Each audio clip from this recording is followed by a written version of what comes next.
Okay, y'all, this is G. Lewis coming back with the second part of Getting Healthy in 2016, Fitness and Health, right? So I started part one with believe, right? That's very, very important because without that piece, it's going to be kind of hard to really get started and it's going to be hard to sustain because sustainment is very, very, very important to getting fit.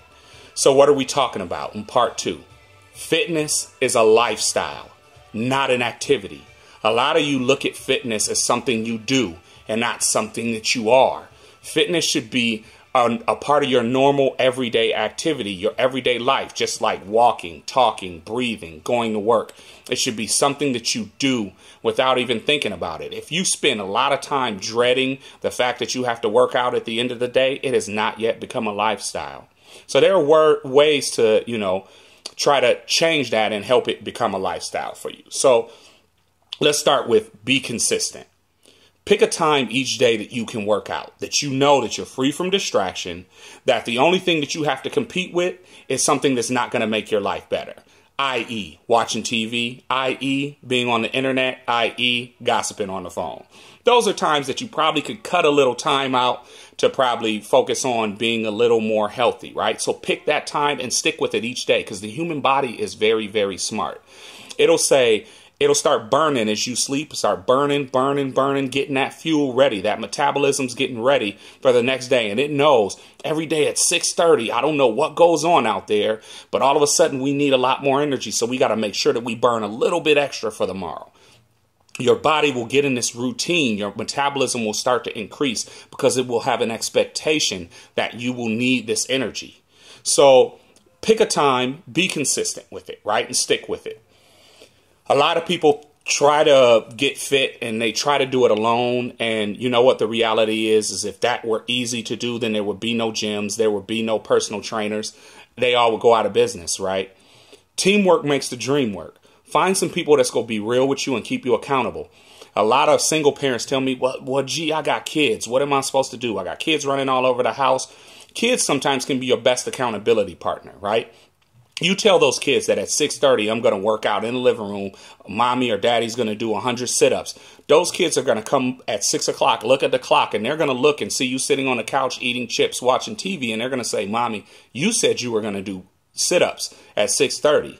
Well, you know what's going to happen? You eventually are going to get tired of letting those kids down and teaching them that your word doesn't mean anything. Eventually, that accountability will kick in for you, hopefully sooner rather than later.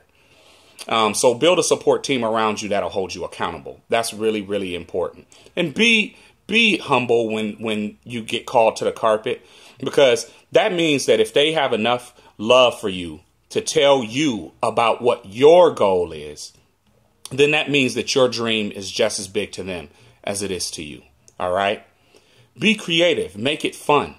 Just because you got kids running around the house don't mean that you can't work out with your kids. That's the beautiful thing about kids. Everything's a game, right? So you say, hey, first one to do 100 sit-ups or 30 sit-ups or 40 sit-ups gets a cupcake. Those kids are going to be all in. They're going to be locked in. The game is on and it's you against the kids. So you got to make sure that you don't come out looking bad, right?